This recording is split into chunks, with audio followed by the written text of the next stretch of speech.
Welcome back to the Jojitorium. You know who it is, Adam and Matt, and the boys are coming at you faster than Zelina Vega can delete her tweets. If you're listening to us, we know you love a couple things, and craft beer is one of them. But how do I get insight on the current craft beer scene, guys? Easy answer. Listen to Hop Nation USA podcast and get yourself educated. Hop Nation USA won't just deliver the newest craft beer news, they will enlighten you with nerd science, pop culture breakdowns, and interviews with some of the best in the beer biz. Follow Hop Nation USA on all social media with their podcast episodes dropping every Friday and their video hitting their YouTube channel on Mondays. And make sure you tell them the boys sent you. So, we're back in here, Adam. How you doing? Doing great. And speaking of Hop Nation USA, they just dropped a hot episode today with two guys from Burial Beer Company in Asheville, North Carolina, which is my personal favorite brewery on the East Coast, maybe in America. I got to see the rest of America still, but definitely my favorite on the East Coast, by far. And I can only support that even further because no one's here that can see us doing this, but Adam's wearing a Burial Beer Company t-shirt right now. Not even on purpose. I just own a bunch of them. Just kind of happens, man. It's a heavy rotation in Adam's closet. So we are back here to bring you an action-packed episode. There's enough news and enough go-arounds to just bring your spirits up. But before we do that, Adam, I got to know, what beer are we drinking for round one? So we've been doing a lot of Pittsburgh local lately, and we have another one, and one we've covered before, although this is a completely different beer from 4 Points Brewing in Charleroi, PA. We have their Big City Double Coffee Porter, 9% ABV porter. It's big on the coffee. I'll tell you right now, you're going to enjoy this one, Matt. I'm very excited. And everybody, don't forget to check out their second location. They have a tap room on the North Shore on Western Avenue, so check that out when you get a chance. I've heard a lot of good things too about that second location. Oh, it's cool. It's like a mini me version of the original. It's very nice. Yeah. Let's crack it. Ooh, sound effects. Just while Adam's pouring this beer out, just so you know, 4 Points was based out of Charleroi for a while, which was difficult for people to get down there and enjoy their beer, but we were lucky enough to get down there pretty frequently to check them out. And every time we went down there, some of the friendliest guys and gals on the planet in the craft beer industry, and every beer we've had so far from this company has just been a knockout, so it makes it very easy for us to feature beers on our podcast from that brewery. Yeah, I will say before we taste the beer even, everybody from their owner to their brewer to their front of house people are like some of the friendliest people, especially for how popular they are. Their heads have not gotten big. They're very, very humble, very nice people. Yeah. All the way around. All right, so bro, let's cheers up and take a sip and tell everybody about this beer. So that's a thick boy. Oh, yeah. Just coffee. Yeah. Boom. Super roasty. Yeah. Get a little bit of creaminess. Yeah, the mouthfeel is super, super smooth. Yeah, you weren't wrong, man. That coffee is a first thing. And plus, I gave myself a little extra head on mine because I wanted some more of the effervescence. I saw that. You did that kind of a-hole pour where you went up a little bit, yeah. I learned that by watching all the craft beer douches on YouTube. They're like, if you really want to smell it, you do it like this. I learned it from watching you, Dad. So, as a guy who loves coffee stouts, coffee porters, blonde coffees, everything, this definitely delivers on that front. Super roasty. And like Adam said, smooth mouthfeel. And the aromas are on point. This is an all-around experience of a beer, especially when we're kind of in the heat of summer. This is very refreshing for a porter. Yeah, like we're in the low 80s around here today. But yeah, still can appreciate a good coffee porter, coffee stout. I don't care. Any season is stout season or porter season. Absolutely. And also, too, a little callback to our drop there. Episode 208 from Hop Nation had some spicy boy season in there. Adam and I got punished with hot sauce. So if you want to hear us punish ourselves again, much like one of our episodes, you can go on to 208 and just check out the second half of the show. And I felt the effects of that for a couple days. Very entertaining to listen to. Yeah. Oh, I think I died and came back to life twice. So, we, in the last episode, had the Bets of Doom on UFC 264, and I just want to know, Adam, have you seen anything on updates or changes or anything we need to know about before we start discussing some punishments? No, no updates to the card itself. Took a look at my picks again. I'm still happy with my picks. I'm ready to roll into, we're recording on a Friday night, so 24 hours from now, we're about to get fired up into this main card and see what happens. I'm really pumped. I think one of the things I'm really excited about too is that the presser, Conor McGregor left no mystery to it whatsoever. He wants Diaz in round 3. I think he's seeing that, trilogy fights are big money makers. Like there's already a projected huge booking for that, but also a huge gate money maker. Whatever you want to say it, there's gate money to be had here for UFC 264. Yeah, and I think in his unique position, win, lose, or draw this Poirier fight, he can still make money going against Diaz for a third time. Because even if he loses, there's still an attraction. Like Diaz just lost in a close fight. And those two going at each other and jabbing each other in the pre-fight again would be awesome. So all the press leading up to those fights is incredible because Diaz, he has that like back alley shit talking, and then I think Conor McGregor is one of the best on the mic. It'd be kind of cool just to see them go at it again, especially now because everyone talks about McGregor's money, but Diaz made a lot of money in this fight game. Not as much as McGregor, clearly. McGregor, one of his boxing match alone made more money than almost the entire card combined. But I'm kind of excited to see where this can go, especially like I just think Dustin's going to take this fight. I don't even think it's going to be. I hope it's close, but I don't think it's going to be that close. I think Dustin's too much of an all-around fighter right now. I kind of think McGregor's past his prime, but he still looks great. He looks fantastic. He does look good. Yeah. I think it'll go, like we said last week, I think it'll go longer than the second fight. Yeah. But, I don't think it's going to go 5. It's a 5-round fight. I don't think there's any way it's going 5 rounds. No. Unless, Dustin's wife keeps sending McGregor those DMs. Maybe that'll get him motivated. I don't know. Speaking of DMs, Adam, do you know that we got some heat in our DMs? No. What happened? So, if you guys listen to our podcast, we have a very few limited sponsors, mainly Anchor. Thank you, Anchor FM, and then Smooth My Balls, which is a rival to the other company everyone knows about, Manscaped. So Smooth My Balls is an upstart company trying to do very similar things. Some of the products can be viewed as very similar, and they reached out to us and they wanted us to promote their product. They're an upstart. We're young and upstart too, so I was like, cool, it's a good marriage. They had like, hey, we'll send you this thing, you try it out, you give us a review. So that's what I did. I went on and I had to put reviews on like 3 different platforms, but I could tell you, like, the whole time customer service was great, the product was really good, it was shipped really fast, I had no problems with them. It's the customer experience you really want when you're getting a product. So that's what I wrote. I just wrote the thing that happened to me. I'm never going to come on this program and give you something that I won't use, you know? So I put that on Instagram, like those couple things. And then I woke up one day and I had this. First, I had like an emoji on my my review. It was like a laughing cry face. I was like, all right, whatever. Then I saw my DMs were just like lit up. I was like, all right, I'm going to check these out. It is just whoever this was. I didn't know who this was at the time. They're just ripping at me. Like, you're a shill. How are you promoting a company? It's Manscaped 2.0. They're ripping off Manscaped and blah, blah, blah.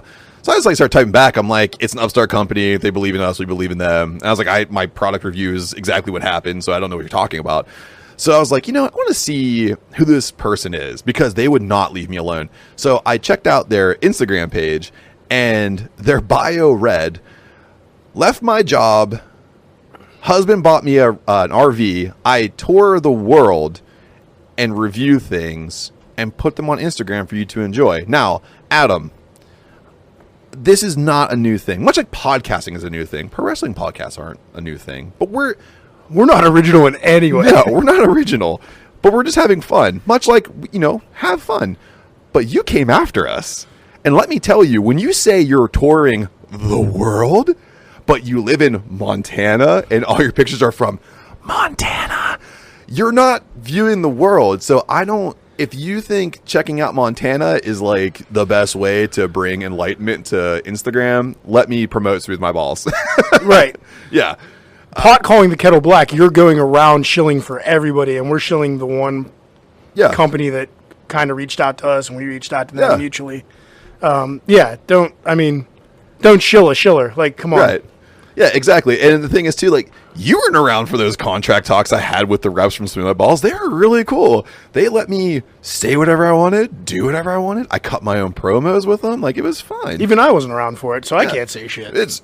But to have someone who basically is a rubber stamp of something say that I am pretentious, or we're pretentious, or the podcast are pretentious because we're promoting a company. Well, she should see my RV that doesn't exist. Yeah, I can't wait till my husband buys me a vehicle that I can tour the world in, you can travel the world in your Ford Fiesta. Ooh, It'll be a lot of fun. I want to get the hatchback too. Make sure. God. So, if you guys want to bring heat, pick something a little more fun. Attack our character, please. Yeah.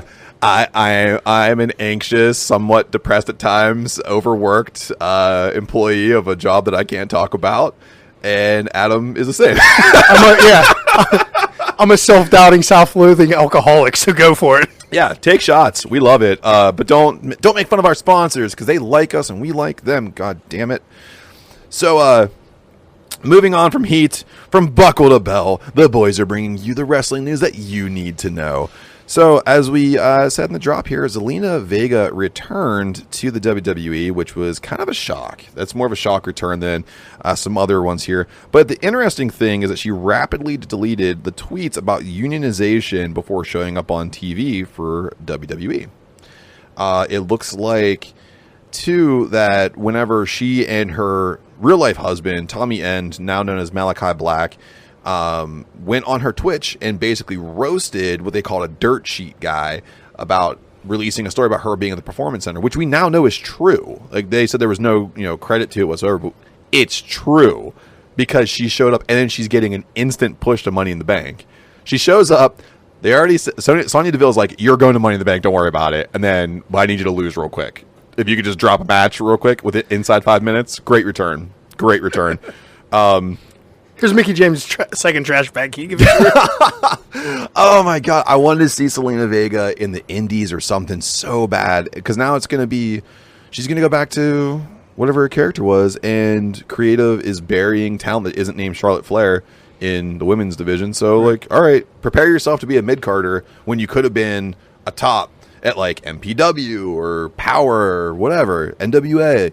But good luck to you. It sucks that you sold out so quick by deleting your unionization posts, but hey, who are we? No, I'm not judging that. Make that chatter. I'm fine with it. Go ahead. I just don't understand how quick did the money go in your hand when you were hovering over the delete command on Twitter? Was it like a same time I don't know you man kind of thing, or was it like I'll give it a couple hours after I see if the check clears before I start deleting stuff? New Twitter account? Who dis? Yeah, new Twitter account. Who dis? Trinidad? Nah. Zelina Vega, baby. Zelina Vega, WWE. So speaking of singles, doubles, and triples, Jimmy Uso has now hit 3 DUIs, baby. Oh, he's a trios champion. He's a trios champion. So Florida police reported that Uso blew over a .205 after running a red light and driving erratically, which leads me to believe is Jimmy Uso coming out as the Florida Man. I think he's one of many. Yeah. I think he's one of many. So I think WWE should get into the pocketbooks and get that money that they got for cutting Aleister Black and give him an Uber allowance.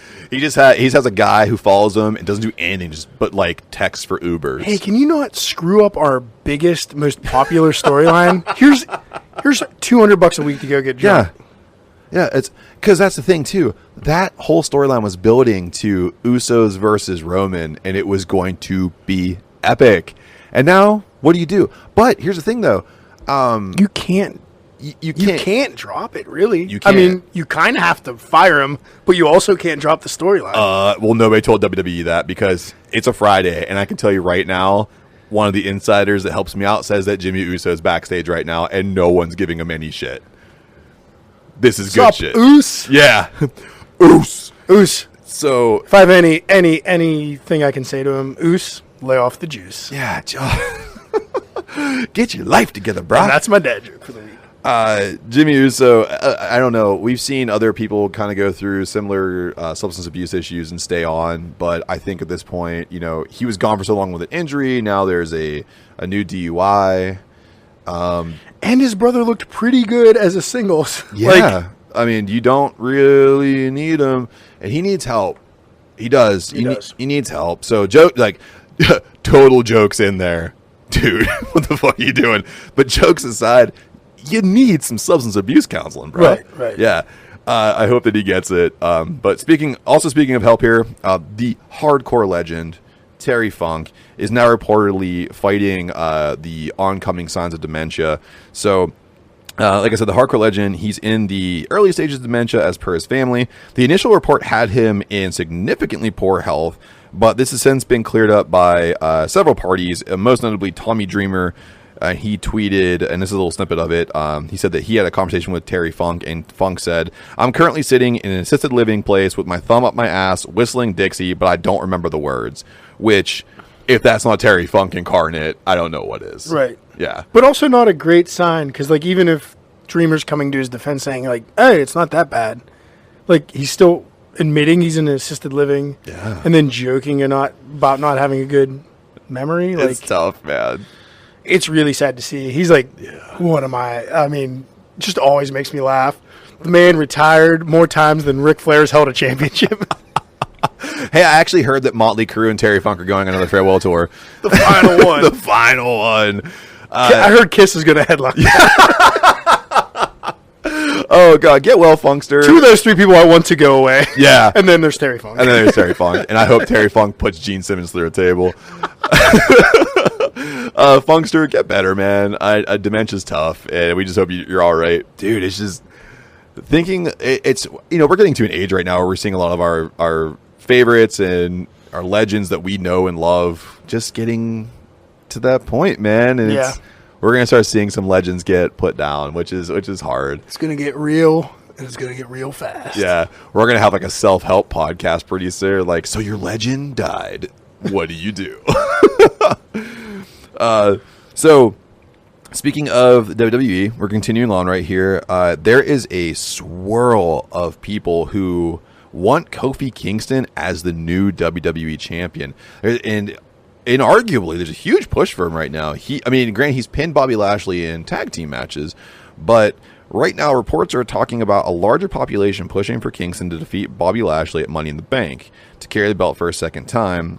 But as we all know, Lashley's on a collision course with Brock Lesnar. So is it really Kofi's time to shine as a two-time champ, or is creative just kind of blowing some smoke right now? I mean, I did hear reports this afternoon, that both John Cena and Brock Lesnar are now doubtful for SummerSlam. Oh, wow. So if that's not happening, maybe, but you got to get that belt back on Lashley for when Lesnar comes back. Yeah. You already had him squash Kofi in like a 3-minute match to get it off Kofi the first time, which was wrong. No, it was absolutely. bad. It was terrible. Yeah. I don't disagree with Kofi should hold it again. I don't think now is the time. It's too transitional. It would be nice to have him win it in front of a crowd. He did the first time. Yeah. I'm sorry. I was thinking of the wrong wrestler. No. You were thinking of Scottish Warrior. Yeah. Drew McIntyre. But it would be nice to have the belt on him again. But I think you need to have it on a period where you're building the next generation up, and he's the one that passes the torch. Like Kofi's to that almost that torch passer stage. Yeah. In the next few years. I think it goes on him again. I don't think 2021 is the year. However, hear me out. I said this before. Feel me on this one. Kofi, Feel you on it? Like CM Punk Phil? Feel me on it. Feel me on this. I'm going to get my Pittsburgh accent out of the way here. Feel me on this one, buddy. So, I said this before. Kofi wins the championship of Bobby Lashley, and then Big E, with the Money in the Bank briefcase, comes down and goes full heel because there's a shakeup happening with all the talent. And how incredible would a Kofi Kingston and Big E rivalry be for that championship, while they wait for Brock Lesnar to heal up to give Bobby Lashley more time to push his build his push, and then he gets the belt back, and then you have an apocalyptic match between Bobby Lashley and Brock Lesnar. Meanwhile, you still have a secondary heat that can carry on without a title in the picture between Kofi Kingston and Big E. Okay, you convinced me. Yeah. Although I would almost like to see Big E up in that title picture with either three-way it or just cool. replace Lashley with Big E. Like, I don't know. Dude, think about like a 4-way dance. That'd be pretty cool too. Any combination of those four guys. Yeah. Well, except Kofi Brock. I don't want to see that anymore. But all other combinations I'm good with. Yeah, cool. I would just like to... I just want to see I want to see more baby faces go heel because I'm going heel, and I want to make sure that people go heel too. And they need some good fucking heels They in do. WWE. Yeah. Look, right now, who's a heel? Roman is the best. Yeah. He's the best one. You got him, and like, you know, somebody argued that Seth Rollins is still a heel. And I'm like, he's such an in-betweener, and he's not really doing anything. I see him getting set up so hard to go against Roman that I think he is acting like a heel, but I see him going face. Like, I don't believe it. Yeah. I see him turning face any second now. He has to turn face. And same with, like, Lashley always. I mean, Lashley is a heel, but he's not. He's great in the ring, but he's good. I think he's good too. I tell you what, though, I think we've seen, though, that MVP was a commodity that needed to come back to the brand. He's incredible. Yeah, such a great talent as a manager. He was a decent wrestler, but damn, is he a good manager. One of the only good things on Monday nights. Yeah. Oh, yeah. It's very limited right now. So speaking of things coming to an end, Aleister Black ended his time away from the ring, also known as Tommy End, but now he's known as Malaki Black. He debuted at Road Rager for AEW, and it was due to a clerical error on his release paperwork, where usually, as we know, there's a 90-day no-compete clause that comes in, which would have taken him out of Road Rager, Fyter Fest, and I think the first pay-per-view in Full Gear. Yeah. So, like, really screwing his debuts. But somehow someone at WWE doesn't know how to make a 9. They only make 3s when they're writing things out. But I thought you typed everything. Whatever.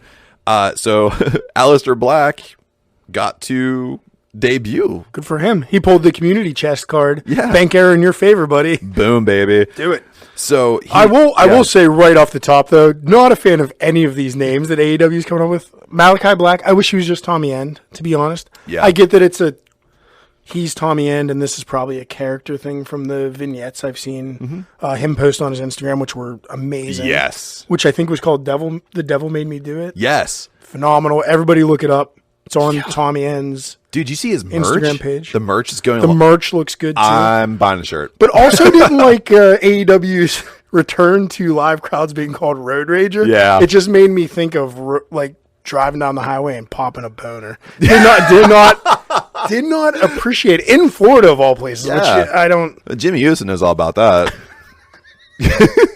Florida man. Yeah, didn't like that name either. I was gonna say though, when I saw Road Rager, all I thought about was like getting on a Suzuki, doing 110 miles an hour with a chain in my hand. Good for you. It was just Roadhead or worse for me. Well, I mean, this was the bright spot on Road Rager. Aside from that, the tag match, which I thought was incredible, but I want to talk about Mr. Malaki Black right now. The lights go out twice, by the way, because there was an error earlier. I think. I give AEW credit for that. I think it was a red herring, and I think it was ingenious. Oh, really? I think because they said it on commentary immediately, like bad weather blowing through, blackouts aren't shit. Like they called it on the first one. Yeah. And then when it went out the second time, they immediately were like, bad weather, everybody, don't worry. And the live crowd wasn't expecting anything. They gave them the one red herring where nothing happened.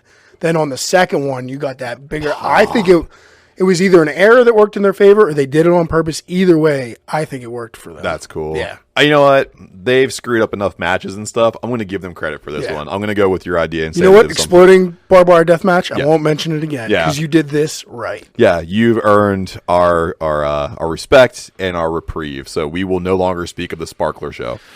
But when you see Malaki Black, when you see it's like a Canadian 4th of July. Okay, now we're done. Yeah, that's the last one.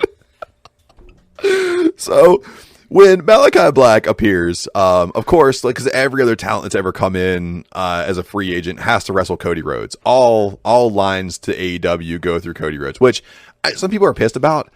Cody Rhodes is a great in-ring worker. What do you want? He has the best in-ring storytelling in AEW. Yeah. You can bash me for that. I know he's the Triple H of AEW or whatever. He's still him versus Dustin was the best brother versus brother match I've ever seen. Aside from whenever you hurt your brother. That wasn't televised.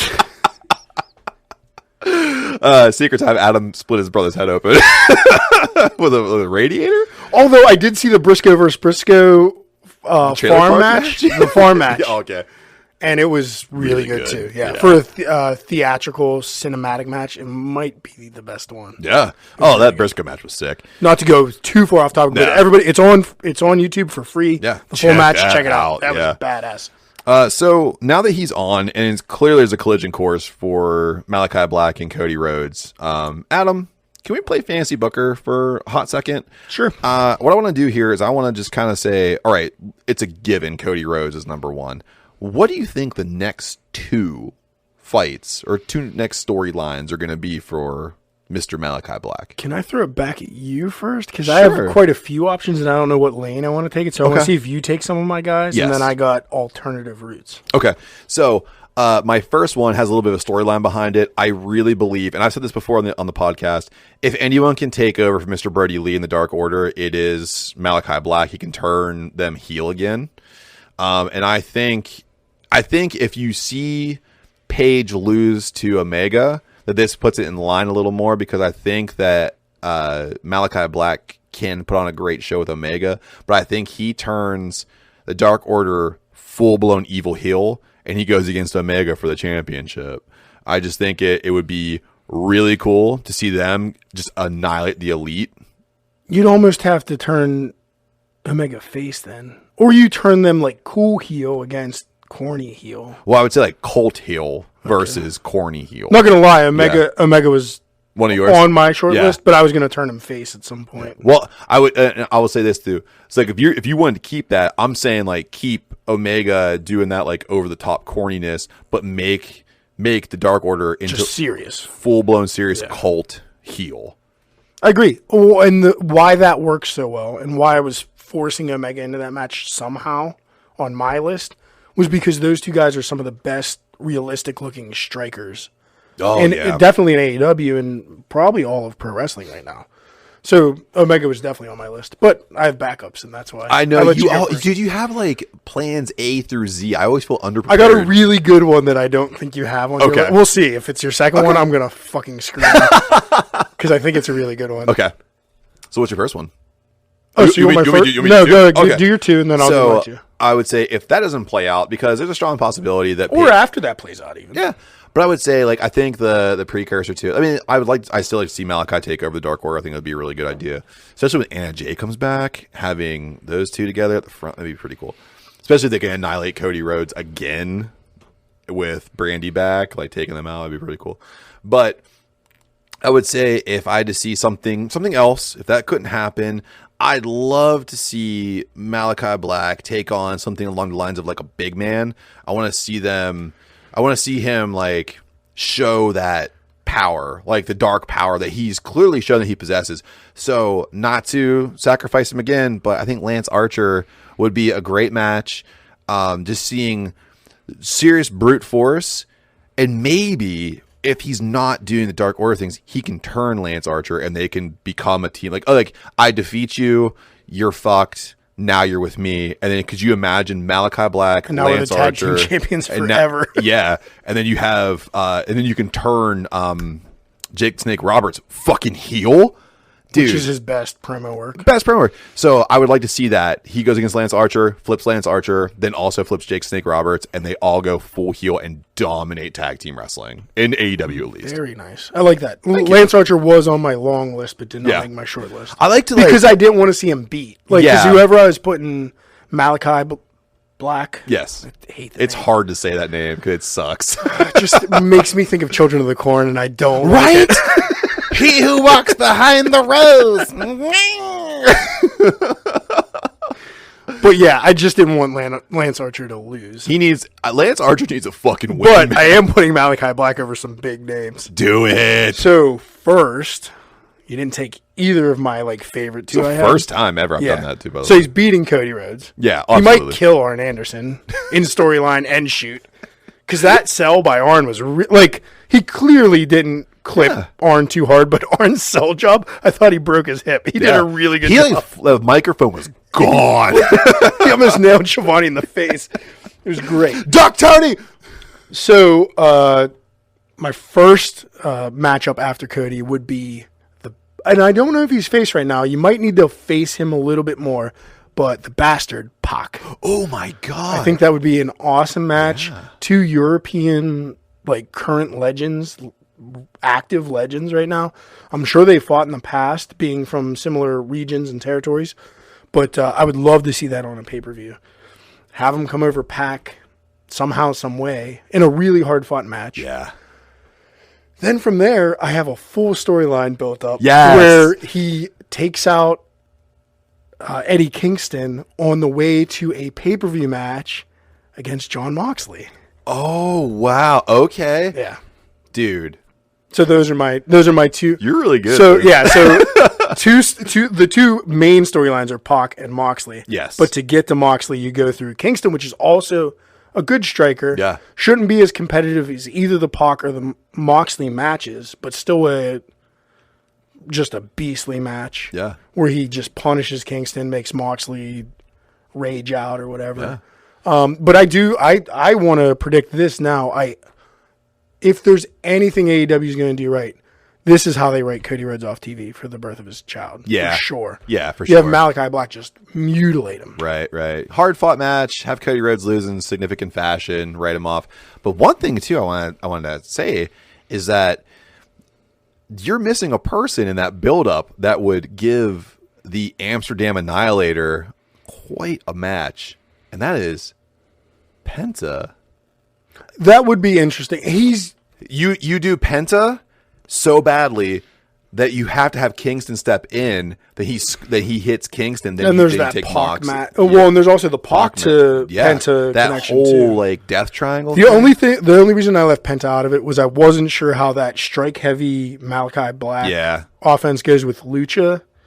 I think they would pull it off somehow. I'd love to see it. Yeah, but it just wasn't making my top 2. But I do agree with you. Yeah. Not bad at all. Okay. So before we go to break, how'd that beer treat you? It was awesome. Yeah. It was coffee. It was high ABV. Yeah. It was dark. It was creamy. I loved it. Yeah. I got a little burn in my chest. Like I say about everything from 4 Points. So good. Thank you, 4 Points, for that beer. I don't mean to constantly be tooting their horn, but beep. I mean, it's easy. These are good. I mean, so we are going to move into a break for some ads, and that's right. We're going to put the Smooth My Balls ad in there, too, so you can come after us again, asshole. Yeah, drive your RV all the way to Pennsylvania. Yeah. Let's drink some beers. You'll have to leave Montana. I just want to drink beers with you. I don't hate you. Yeah, well. You didn't DM me. Yeah, DM Adam. At @Bash_Brew on all social media. So if you hear something you like, please check them out, because if you support them, you support us. And when you support us, we can bring you really cool stuff. And we want to bring you cool stuff. So see you in a second. Bye.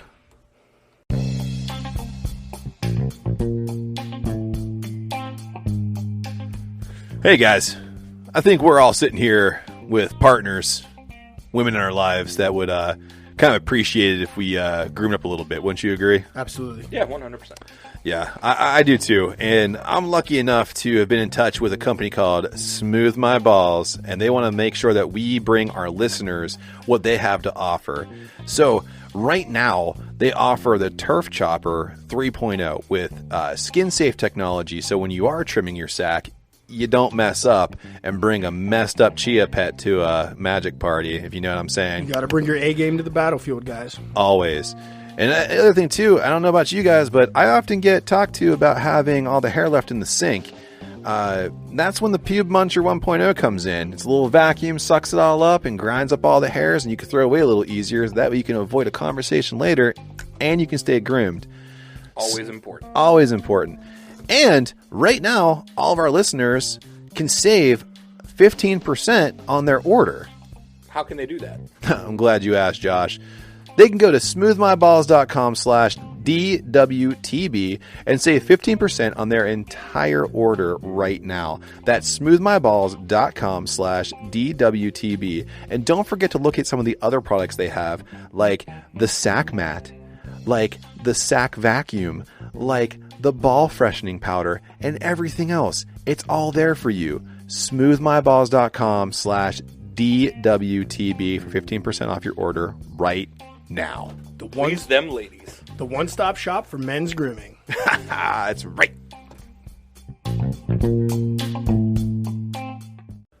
Welcome back. Hopefully you heard something that you like, because if you do, again, if you support them, you support us, and we support us, we get to bring you more cool stuff. We like that you guys listen to us, and we want to keep you listening to us, so help us. Thank you so much. So, Adam, I got to know, buddy, what do we have for round 2 bear?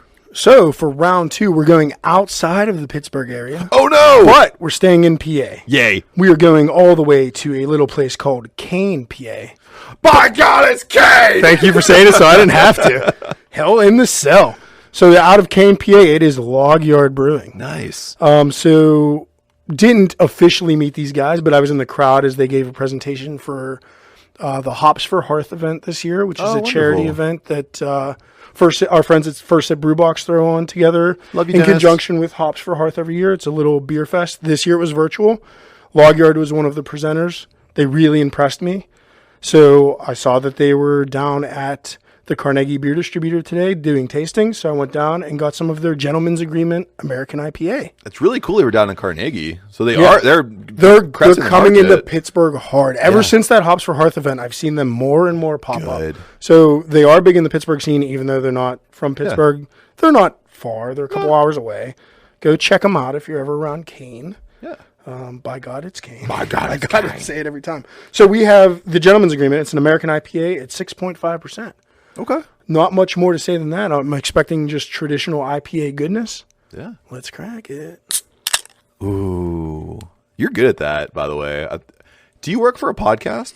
I drink a lot of beer. So while Adam pours that beer, just so you guys know, we did put it out to the Twitterverse. There was a bit of a showdown here. We gave a question out there. Who would you rather give a push to due to our Mount Rushmore of tag teams? And the 3 choices were the Hardy Boys, Lucha Brothers, and the Young Bucks. And you guys split it down the middle for the Lucha Brothers and the Young Bucks, 50-50 on each, and 0% for the Hardy Boys. So Adam loses again, which I'm pretty excited about. That's not the same What? question, though. Mount Rushmore, and who would you give a push to now?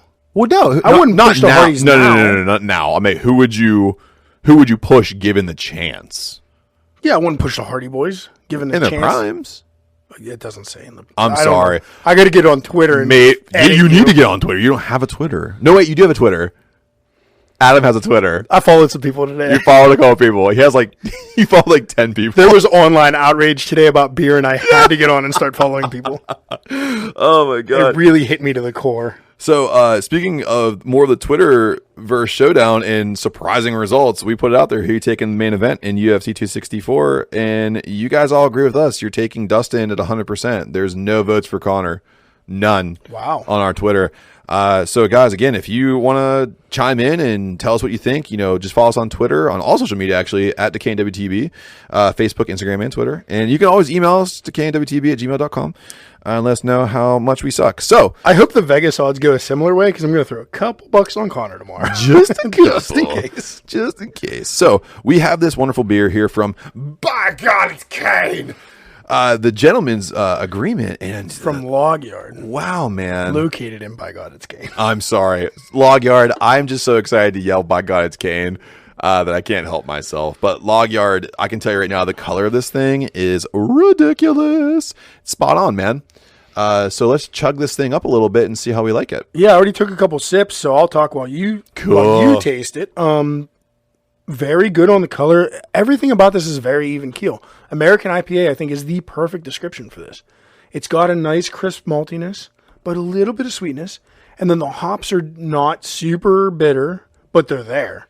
And they're not tropical like in New England. They're there. And it's just... And it's 6.5, which is just like right in the middle of my IPA joy. This is just like a really good go-to. Is it wrong for me to call it just a blue collar IPA? It very much is. Yeah. And Log Yard, from what they explained at the event I attended, was that they are very blue collar. They come from a historical logging town, which is why they're Log Yard. Cool. They use a lot. They had one at the event that used. Sorry, guys, it was birch bark, I believe. Oh, in okay. an IPA that was phenomenal. And then a lot of their names go off of like old blue collar terms. It's just a really cool place. Can't wait to get out there and visit them as soon as we can. As soon as one of us gets a working car again, Wah, wah, wah. we will get out there. We got to get this thing on the road. A little bit. So I can just say, like, yeah, I agree. Like, the maltiness is there. Nothing is, like, overpowering. It's such a nice... They always say, if you're going to do the standard, you have to do it perfectly. And I'm going to just venture to say, this is quite literally a perfect blue-collar IPA. It's very well balanced. Yeah. It could be a little more bitter for me and still be there, but for for somebody that's just, like, hop blown out, like, doesn't like those super burny hop IPAs. This is it. There's nothing burning about this. Yeah. It's flavor. Smooth. It's smooth. Flavor. It's It's like that. It's like a smooth marble cigarette at a sunset in Montana. I'm still mad about that bitch with an RV. Come after me. If you want to come after me with your stupid RV, you drive to Pennsylvania. You're the only person mad at Montana right now. Not besides the bovine. I'm on a full plant-based diet now. So, speaking of wanting to finish people off, again, drive your RV to Pennsylvania and we can dance, motherfucker. I'll drink a nice beer with you. I will not fight you. I'm a super kick you. So, there's something about... I want her to Instagram about me. She'll say nice things about your beer. There's something about a finisher. I think it's like... It caps a match off. All the story building, all the drama, all the swirl, just everything about it. Two collision course comets coming together, and there has to be a finish. And there's nothing more potent than a big, brassy finisher in front of a live audience. That pop, the finish, the cheer. So, Adam, I challenge you to a Mount Rushmore of pro wrestling finishers so we can decide once and for all who reigns supreme as the number one match killer of all time. So you're just going to keep challenging me to these until you get good at them, or what? I'm good at this one. Okay, I hope so. You're like, you picked fucking grilled cheese and you picked New Age Outlaws.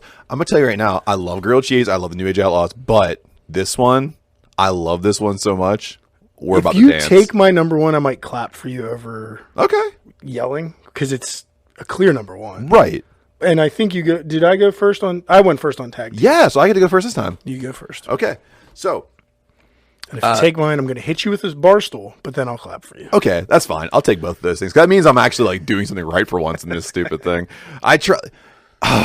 Go back and listen to other episodes. I don't understand what first round picks are, but in this thing, I do, because I love finishers and I love how matches get concluded with just vicious, violent finishes. So my finishes are violent. None of them are like swanton bombs or anything. Like, I don't want any of that stuff. You're not Flash, you're Power. I am Power. I am the FTR of Mount Rushmores. So, off the rip, no introduction whatsoever. Stone Cold Stunner. That stunner is... Here comes the bar stool, you motherfucker. Yes. The Stone Cold Stunner is simplistic. It comes out of nowhere. And it, depending on who you're giving it to, is so violent. And there's no fucking way that you're kicking out of it. Now you can. In modern wrestling, stunners don't mean as much as they used to. But when you have sorry, KO. Yeah, the purveyor of violence at the time, Stone Cold Steve Austin, the original "Go fuck yourself, my boss" guy, he's out there, a boot to the nuts and a stunner, and that match is over. Mankind, Undertaker, Rock, Shawn Michaels. You line them up, they've all been stunned, they've all been beat, and they've all gotten pops. So my number one pick for the first time ever, a good one, the Stone Cold Stunner. I will say that's your best number one pick ever. Yay! And to back you up, I also appreciate it, not for the reasons you said only, but because that thing could have been hit at any time. Mm-hmm. It could have been hit on a guy giving him an interview. It could have been hit backstage. And it was. He could have popped out of the monster truck and just landed it. Like, he hit that thing in you were always on the edge of your seat, thinking it was coming. When is it coming? One of my favorites is when he cheers Shane McMahon and they both chug, and he stunned the beer right out of Shane's mouth. Beautiful. I mean, like, just, yeah. And it's easy to sell. The biggest pops of our childhood, too, was when Stone Cold Stunners were hit. And biggest pops. Easy to sell, too. Easy number one. Yep. If that wasn't your number one with your first pick, I would have crucified I had another number one, but when we get to the end of this, I'll tell you what I was wrestling with the two, but go ahead. I think it might come up now. And I had a different number two, but I'm going to move my number three up, actually, into my number one. because you took my number one, and I like this finisher for a similar reason. So my number one, with a little bit of hesitation, because I'm not a big fan of this wrestler, but I love the way he finishes a match. The RKO, by Randy Orton. You can't better than the come at me. Better than the Diamond Cutter. Yeah. Because he literally can hit it, and I like it because he can hit it out of nowhere, which was the big freaking from out of nowhere. Yeah, dude. So for a similar reason, it just some of the best finishers. Him hitting it on Evan Bourne, who's now, Matt Sydal. Thank you, Matt Sydal. He did that shooting star press into one. He hit a great one on Kofi in the past, off the ladder, like just a killer move. Comes out of nowhere, but it's sudden, it's impactful. I'm with you too. I'm not on the flashy moves with my finishers. I'm with ones that hit hard, and end the match. Yes. And also, spoiler alert, if it really gets deep into picks, there might be a submission finisher, but they're not really on my list either. There's not ones that I would ever say like, oh my God, he locked it in. That's, right. I mean, maybe the ankle lock from Kurt Angle because of the way he sold it. I would say that'd be like maybe my, I don't know, honorable mention. If I had to do a submission one, that'd be it. But like, I don't know. No. But my second pick, let me just tell you. You're going to steal my second pick. I hope that I do. So, listen. Again, not flashy. However, this one came off kind of flashy because of the setup. And when you start hearing that stomp,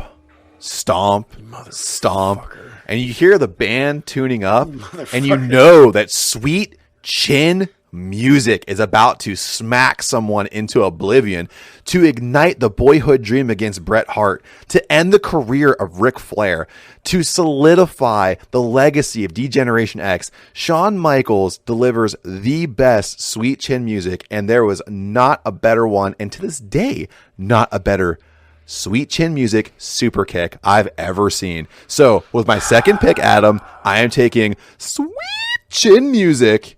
Thank you, Shawn Michaels. You look sad. You took my top two. I'm winning. I thought I had to take the RKO because that might be coming next. Nope. If I took Sweet Chin Music, though. Yeah. Was RKO on your list? No. Shit. Dude, I have 4 fucking bangers. Because you even used the same argument. I was like, it ended Ric Flair's career. Listen, I told you, this is my lane. This one right here, I love this one so much that I really had heart and soul in it. I've got to come up with some new. I had 5 on my list, and you took 2 of them, and to I used Matt one of them. Killen. I don't have enough finishers on my list now. I had limited research time today, and I did not do enough research, so I'm going to have to go deep. Okay. What do you got?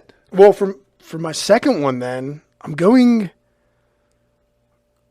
all the way across the pond, and not to England. Going to Japan. Oh, okay. With a great move, the most devastating move I've ever seen. Definitely was further down my list than number 2, but I'm moving it up because it's the most brutal move I've seen. I think WWE has banned it in its original form. Bianca Belair now does a version of it, a modified version of it. It is the Burning Hammer, made famous by Kenta Kobayashi in Japan. What a fantastic pick. So, for those of you who don't know what it is, because it's not a very popular maneuver, Perry Saturn used to hit a move, and a couple other wrestlers hit a Death Valley driver, which where the guy was laid over the shoulders in a fireman's carry, kind of like John Cena's F5. FU. Yes. Attitude adjustment. Yeah. F5 is a different move. This, the wrestler was laid in reverse on the shoulder, so like a torture rack, and then literally dropped on their neck every time. Over the shoulder onto their neck by Kenta. And not the new Kenta Kobayashi, way back in the day. Yes. And it just looks like that move could have never been taken properly. So just for the brutality of it, the Burning Hammer is my number 2. Dude, that's a great pick. And I know, like, on wrestling games, on all the video games, that's always dude, because it's brutal. It's that or the Stunner. Yeah. Well, of course it's not, because it's number 1 overall pick. Right. Man, dude, Japan, there's something over there, like, they're like, we don't care. We're going to keep doing what we want to do, which kind of leads me into my pick, because I did take my pick, too, from Japan, because it's still wildly in play over there. And we see it now over here in the States pretty regularly. It's probably one of the flashier moves. I said I didn't like Flash, but it's probably as flashy as it gets. The Falcon Arrow. The Falcon Arrow. That's flashy. Yeah, the Falcon Arrow to me, it's a great. It's brutal though. It's a great suplex. It's all about going on the neck and the roll of the shoulders. Hikaru Shida is using it right now, and I've seen it as a setup for other things. But I think when it's hit the right way, it looks brutal. It definitely has the feel of a finisher, and you have to work to get it. That's not like a finisher like a stunner, like sweet chin music that you can like throw in the first like minute of the match. It can't be like a quick one. You got to work your opponent and tire them out and then hit the Falcon Arrow. So for me, I love it. I think it's a great pick. I think it's a solid 3rd round pick. Yeah, definitely. You would have been like, why are you taking your 1st round pick? But I waited because I have a solid. Yeah, because you had to take my first 2. Yeah, but I have a solid 4th, and I can't wait to say it. But for right now, Hikaru Shida is hitting the best Falcon Arrow in the game right now, so I'm picking the Falcon Arrow. I have a solid 4th too, and I'm wondering if we're in a similar lane because we seem to be in a similar lane. We are. But I do have a very different number 3. Okay.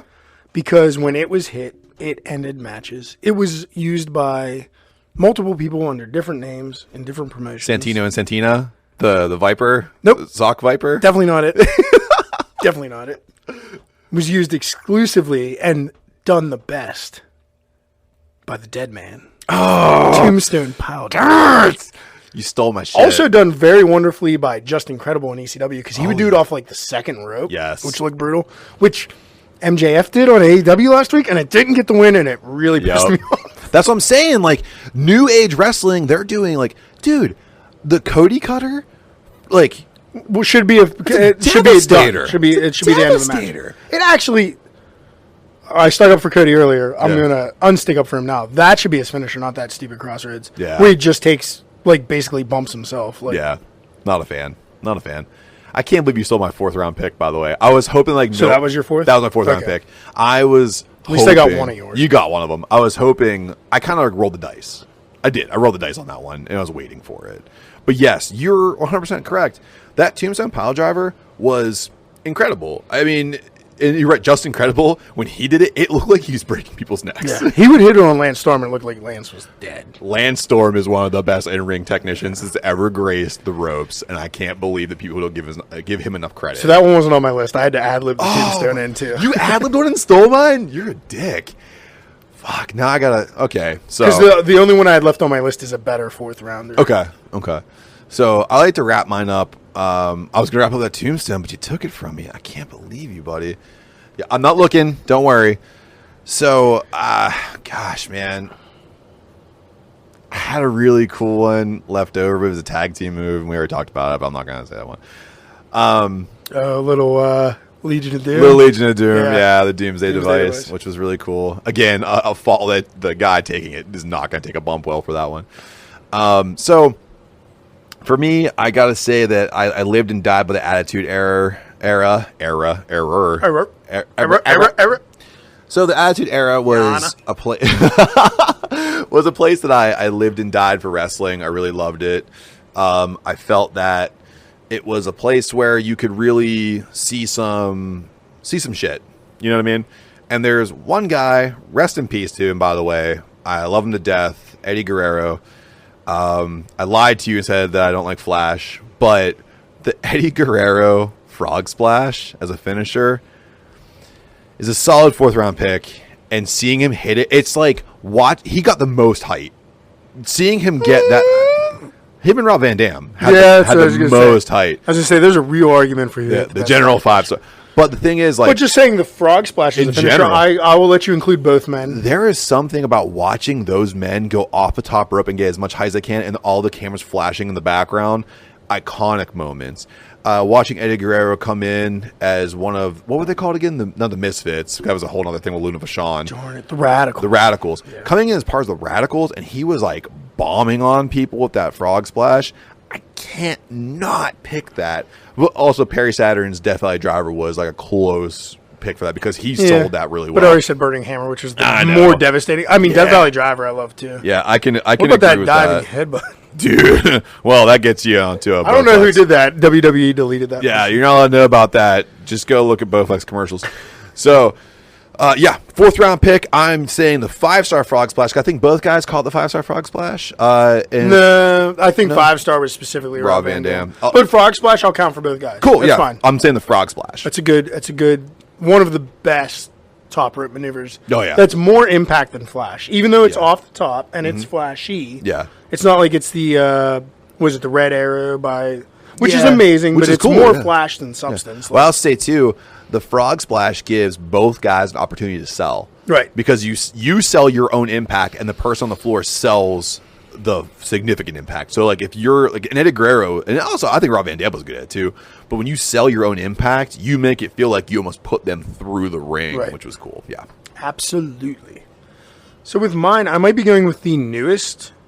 No, that's not true, because he used it in other promotions besides NXT and WWE.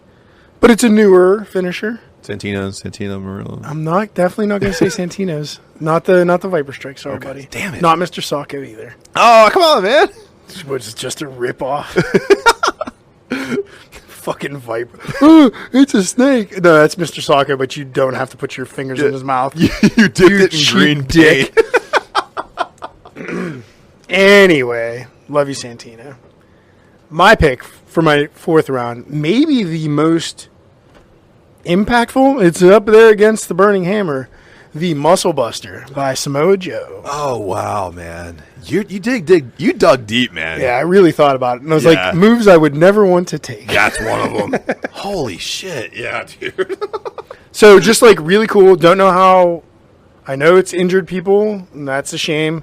Glad it hasn't injured more people because it looks devastating every time he hits it. So yeah, I'm going with the not a popular choice, probably not a super well known one because I don't know how much he used that on WWE television after NXT or is running TNA and Impact, but Dude, he's Samoa Joe's Muscle Buster. If you don't know what it is, look it up. But I think, honestly, in TNA and Impact, he had the lid taken off him a little more. He was able to do it. But I think WWE banned that move for a while. Well, he hurt Natalia's husband really bad with it. Yeah, Tyson. Broke his neck. Tyson Kidd, yeah. Tyson Kidd, yeah. Yeah. So I think they kind of banned it after that like, injury. hey, man, you can't just hurt someone in the Hart family. Can you Yeah. just not do that, please? Yeah, he ended his career is still not revived. I think is he coaching now, Tyson? Yeah, Kidd? he's like an agent or a coach or something. Which is good. Tyson Kidd was a fantastic talent. He's more of a high flyer than anything. Yeah. But the Hart Dungeon really had a good anyone that came from that faction. Anyway, I could talk about the Hart Foundation. That might be an episode for us to talk about the Hart Foundation. In all fairness, Sharpshooter was my only submission I was considering on this list, but it didn't make it. Yeah. We'll do best submissions. Episode, best submissions. That'd be really fun. Cripple Crossface is definitely gonna get on there. 3-handled family credenza. That's one of Jericho's best moves. Oh my god! So, Adam, we have to decide here. We have to pick 4. We got to pick 4, and I just want to say, great job, by the way. I mean, I had to really freaking audible my list bad. It was literally Stunner, Sweet Chin Music, RKO, Burning Hammer. Yeah, was my original list. Muscle Buster was my tag in, and then I had to throw a Tombstone in there. So I will say you did a really good job, and I think here's what I think happened. You thought I wasn't going to do this well, and you kind of worked yourself. I thought you were going to at least dick yourself on the first one and be like, the Rock Bottom was great, and the Rock Bottom iconic move, not a great finisher. Not good. People's Elbow. Iconic move, not a great finisher. I thought you were going Rocky. I don't know what I thought you were going to do. The Hogan's leg drop, maybe. Oh, I don't God. know. You know who actually did the Rock Bottom better? Booker T. Booker T, yeah. The bookend was because the person selling it jumped with him, right? And he got height. It almost became like a choke slam, right? In a sense, variant almost. Great job. Where it looked like Rocky was like just kind of falling and face planting himself to me. You know what's a weird move too that kind of falls in the same thing is the skull crushing finale from the Miz. I don't like it. I don't like it either. Just do a Russian leg sweep. Also, too, ones that take too long to set the fuck up. Yeah. AJ Styles finisher. Dude, you took not the flying forearm, but the style clash. Yes. Yeah, too long. Also, too, like the kill switch. Fuck off. Like you're not gonna. Oh, you're gonna ring my arms. You're gonna turn me around, and then I'm gonna let you drive my forehead. I'll just reverse that right into a vertebreaker. Yeah. 6th pick on my list. Bang. So, Adam, we have to pick a top 4. Spear, number 1. Goldberg. So, I mean, I can speed this process up Yeah. pretty quick for us. Yeah. I think Stunner and Sweet Chin Music automatically belong Yeah. on Mount Rushmore because they were both of our number 1s and 2s originally. Yeah, I think so too. That's so, very agreeable. Those two Yeah. go on. Right. Now we got to pick the last 2. This is tough. I want to make an argument for Falcon Arrow. I really do. I want to make an argument for Falcon Arrow because I think it takes more time to build. I think if we're going across the pond, I think we should go with the Burning Hammer. Listen. If we're doing Falcon Arrow versus Burning Hammer,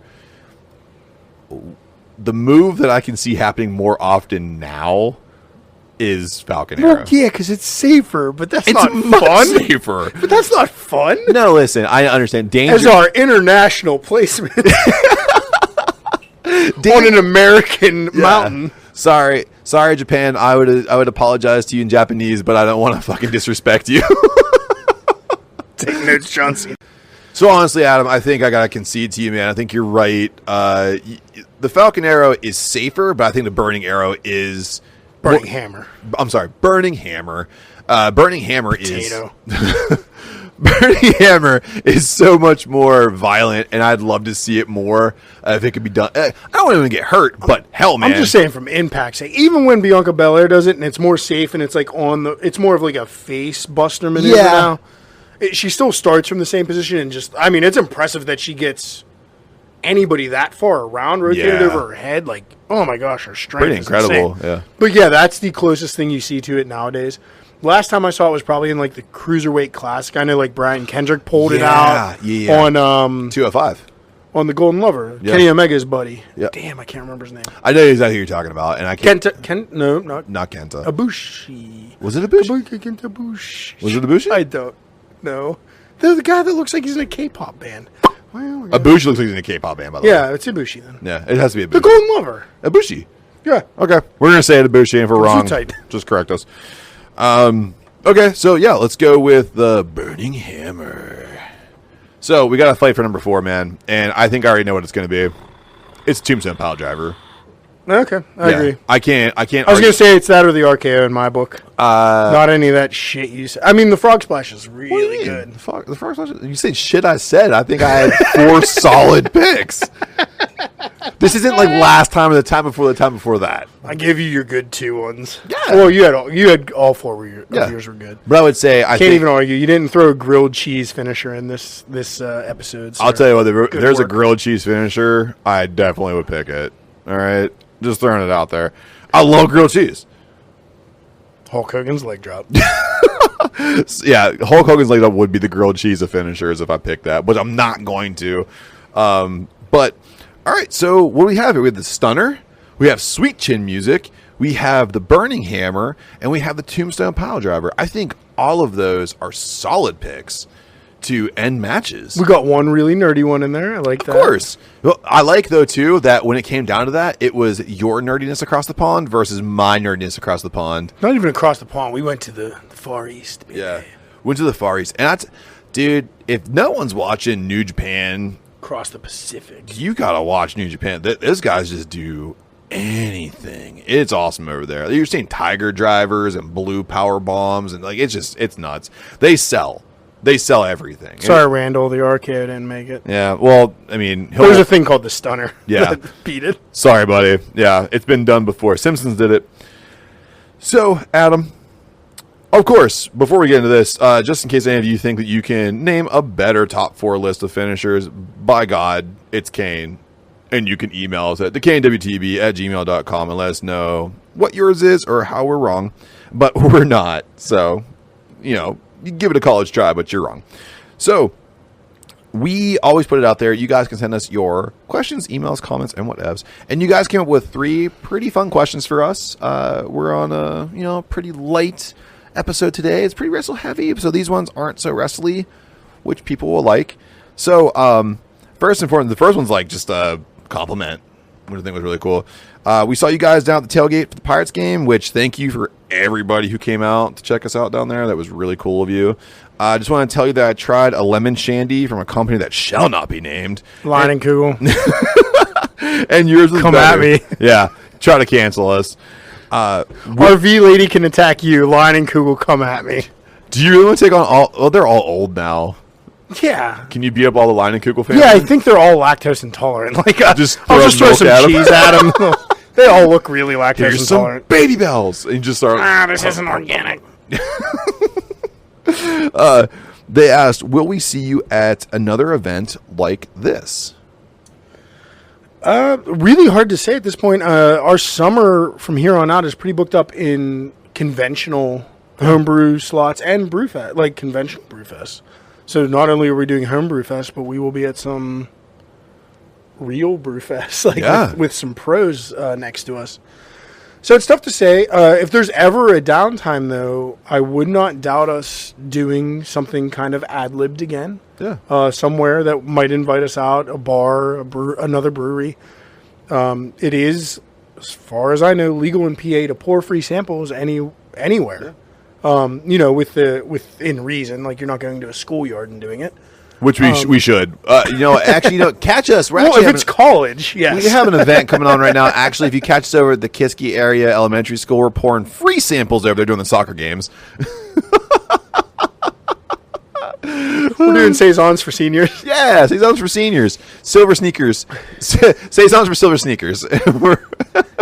But no, I wouldn't rule it out. I do not know when we will be doing it again, but I would say keep an eye out in the winter because the Brewfest kind of fade off in the winter. So and also there's hucking chucking football. Yeah, right. Maybe right around holiday season, if we get a warm weekend for a Steelers game, we might be out there tailgating again. Yeah. So I mean, and if we do, of course, you guys follow our social media, follow both sides of it, Decay and WTB and _brew, and you can kind of just see what we're doing. We put updates on there all the time. Yeah, and we'll try to bring some friends with us. Yeah, absolutely. We have tons of cool friends that brew delicious beers, and we are just we're always trying to make a name for ourselves, and we want to be out there again. Thank you again for all the positive comments, and even, you know what? I'll say this too.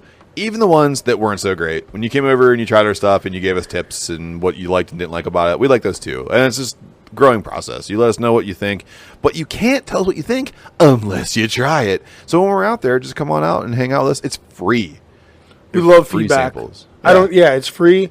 And you can trash it. As long as it's within reason, it's your honest opinion, I want to hear it. Yeah. As the head brewer of that part of our operation here, I love hearing feedback. I love hearing good feedback, of course. Right. But more importantly, any criticism is welcome. If there's a problem, I want to make it better. Yeah, we want to make it better, because eventually the end goal here, if you guys haven't been listening to the last, 20 episodes, we want to have our own brewery, but we'll probably end up in coffee. We're gonna start roasting coffee, baby. Less red tape to go through for a coffee roasting company. Definitely. Jesus. If anyone wants to give us a building, please let us know. decayandwtb@gmail.com. Second question here: We'll pay rent on time. Yeah, we will. Oh, absolutely. Yeah, we're very punctual men. Did you guys get the results on how psychotic you are from the "What You Tell Your Younger Self" segment? And I could tell you that the person who sent us that didn't give us any feedback. Oh, I really wanted some feedback from it. But I read some stuff. So I went online and I read some stuff about what those things say about you. Okay. And I can just tell you right now that I think that, Adam, you and I need to just hold hands and walk right into therapy. People, I'm reading these articles and they're all you read one, if you go on WebMD, it's you definitely have cancer. You read one thing, I have a headache, you have cancer. I read maybe 4 different psychiatric medical journals, and each one of them is you have trauma, you have damage, you need to go figure this out. No, if it's that, I don't see it as that serious. Yeah. But maybe because I'm in it. I just see it as having regrets. Well, yeah, I think that they're it's not your brain blacks out trauma. That's your defense mechanism. I don't even But I don't have any of those times. I don't think I have any of those times either. Yeah. Again, it's a blackout, so who knows? But I never thought I got into that kind of situation. It's just regrets of things I wish I would have done differently that might have ended up making me a happier adult. It's not you were. I mean, I was miserable back then, but it wasn't I don't think drinking beer when I was 16 is going to make me a happy individual either. I just think it might have opened me up to a better realization as an adult. I think that I'm going to believe WebMD on this one. And Or- we're suicidal. We need to go get Or help. I'd be an AA by now for sure. Like, just a total flip of the script. Adam didn't drink a beer till he was 21, and then if he followed the advice of his older self, his younger self, he would have been an AA at age 19. I would have tried to open a brewery at 20 and been an Yeah. AA by 22. Yeah, exactly. Again, like, you take what you read online with a grain of salt, and that's exactly what we're doing right here. It's very tongue-in-cheek. But, if go back, listen to our episode, and if you know what the hell's going on when you tell it's almost like dream interpretation. So, like, it kind of is what it is. But we, I don't know. Everything I'm reading is like, hey, man, you have problems. Go figure it out. But we won't because we're stubborn. I've been there, done that. It helped. Yeah. But I don't continually go. Maybe Nah. I should. I don't know. It was fun while it lasted. I'm shouting out to you, my therapist, who I won't name. Samesies. So, last question here. How was your 4th of July weekend? Any good beers? Any good food? It was great, man. It was really chill. Great beers, great food. There was some great food. Okay. And great food knowledge for somebody who supports our podcast Cool. and the brewery. I did travel down to Get Go Me too. on Friday and got an Uncle Jamie's Chicken Sammy's, So good. which was phenomenal. As far as cookout food I had that week, standard fare. Pretty good. But yeah, everybody in the Pittsburgh area or anywhere in earshot of a Giant Eagle Get Go, Yeah. go down on the grilled chicken sandwich menu. The Uncle Jamie's Chicken Sammy. Go get it. It is a pulled chicken sandwich with pickles and coleslaw and some IPA-inspired barbecue sauce from our good buddy Uncle Jamie. Dude, I can tell you right now, I was doing my regular 9 to 5 job, and what affords me some of the coolest things is I get to be all over, a big part of Pennsylvania while I do my job. And we were by a Get Go, and I looked at my partner of the day, and I was like, "We're going to Get Go." It was like a lightning bolt hit my head. I was like, "I have to get this sandwich." And I'm so glad I did. And also, too, don't change it. Like whatever's on it, eat it that way. More sauce maybe is the only thing. Oh, I'd say. yeah. More of that IPA barbecue sauce. Could you please just not tell me you're going to do it, but tap me on the shoulder as I turn around, you just squeeze the bottle in my face, and I'll take it like a Ron Jeremy shot. Yeah, so I had mine July 2nd. We were brewing down here. I didn't eat lunch. Ate a very small breakfast. Didn't eat lunch. My wife came down she was helping me down here. She's like, let's get something to eat. What do you want? I was like, can we get them chicken Sammys? Jammy Sammy's, baby. And she was like, yeah, what do you want? I was like, 2 of those sandwiches and an order of jalapeno poppers. Thank you. Boom, baby. If you want to know the way to Adam's heart, you just get him Jammy Sammy's and jalapeno And something poppers. spicy, yeah. Yeah. But as far as beer, I'm a big craft beer nut. For July 4th, the big holidays where you're packing a cooler full, though, I'm kind of a basic boy. Had some PBRs, had some Jenny Cream Ales. I had some sophisticated stuff that some friends gave me that I can't remember, sorry. The only thing I packed that was really in craft, which is still kind of large for our area, was I had some Trogs Perpetual IPA that my brother brought in. Delicious, by the way.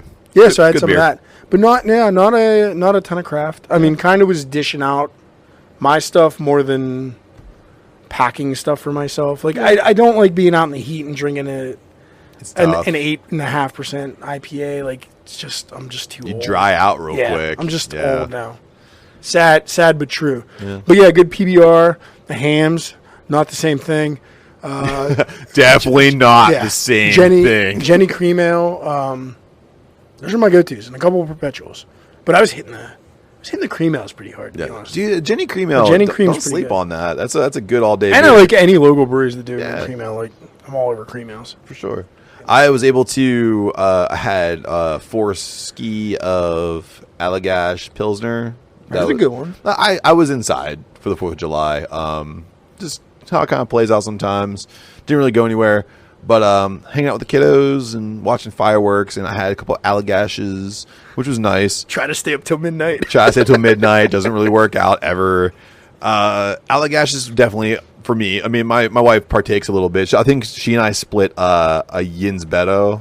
I think we split one of those. Oh, nice. Later on the night, and then I want to say I think I had triple shakes. I had a couple of triple shakes cans from Hitchhiker in my beer so fridge. you went a little hard. I right at the end, right before I knew Papa was going to go to bed, I had a triple. Was shake. that right after the Yins Better, or did the Yins Better start off your night? The Yins Beta was like in between Pilsners. Okay. Just like Because I think that's pretty... it's light. Is that light? It's only Okay. like it's like a little. I think it's like 6%. Oh, okay. It's not crazy. See, I thought that was like 7, 8. But my thing for me is like it's a flavor bomb. So like, it is. you're kind of like it's a sweet bastard. super fucking sweet, man. Very smoothie-esque. But yeah, I know what I want to do because that also gives me heartburn if I do something like that off the rip, I'm getting heartburn.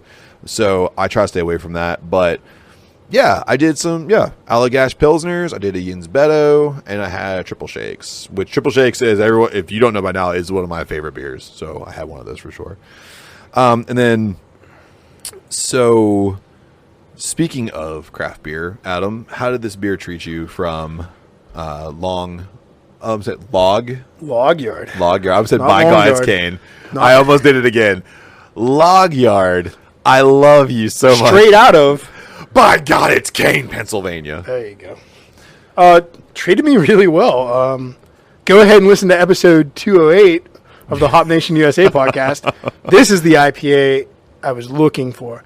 Not a West Coast. Doesn't say it's a West Coast. It says American IPA, traditional IPA.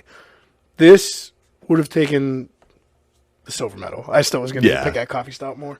But this is phenomenal.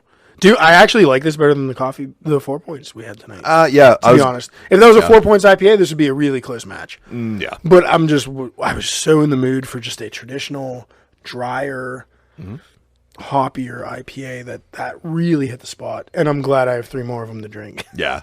I was going to agree with you wholeheartedly. This definitely, if I had to rank the two, I'm definitely, this is way better than the stout or the porter we had. And I don't want to say way better, just a style that I wanted more of, especially in this time of season. Yeah, and no, the big city, disrespect. the big city, I did get. In March. Yes. So it's been in my fridge. I was saving it for you for a while. You're so nice. Definitely would have probably taken my top. Like, depending on the month, one of these two was going to be better. So the big city in the cold months would definitely be a treat. Nice little campfire. A little bit of snow on the ground, getting a couple of those. Oh yeah, because I had a nice little chest burn going. Nothing too crazy, but exactly what you want from a higher ABV porter. Speaking of craft beer, Adam, can you please tell the people what's on tap and where they can find us? Sure, we have a very limited on tap menu this week as we get booked for more and more festivals. Happily, not a problem. Love it. But we have the Mom Jeans Mimosa Ale, which is not long for this world. I think we're probably going to kick that Monday or Tuesday. We have a tasting group coming in Monday that I'm hoping is going to kill that Sounds thing. sophisticated. Yeah, right? I'm booking tasting groups now. Hit me up at bash_brew.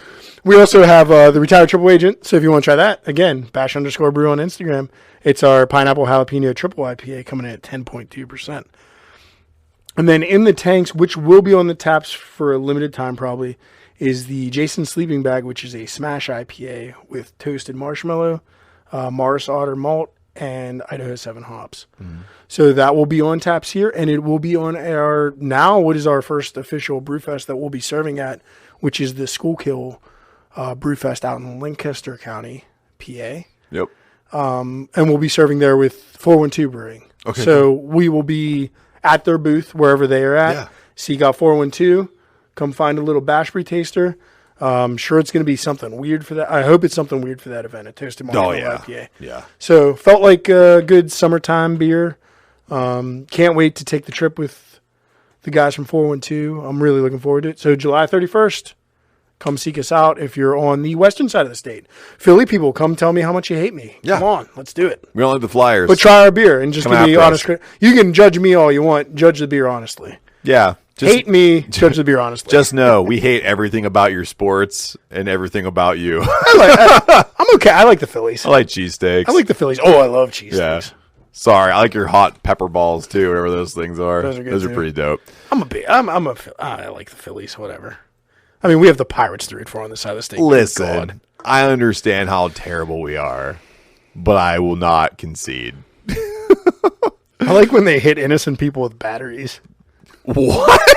At the game, they throw like D batteries in a sock and whip them. Did not know this. Oh yeah, They throw D batteries. EC dub. EC dub. I also like ECW. I So, do too. you know what, Philly people? You're not all wrong. Nah. Just the Philly, not the Philly fans, the Flyers fans. Like, Yeah. You guys are tough to talk to. Yeah. You don't like hockey. You just like violence. But yeah, that's all we have coming up. You know about Brews and Bruises coming in Absolutely. September 18th. and the Greensburg Craft Beer on the 19th. And we'll update that as it comes. We have one in late August coming up. We'll announce that and the beers we're taking. Maybe on the start promoting that on the next episode. Yeah. As details come to us. But yeah, July, August, especially September, and a little bit in October, you'll be seeing Bash Brew out in the wild. So Yeah. come find us. And if you want to find out more what's going on in the Brew Lab, especially with Adam and his wonderful wife, Lori, you can follow them at bash_brew on all social media. That is Facebook and Instagram. Don't forget to follow him on Untapped, and hopefully I can convince him to get a Twitter.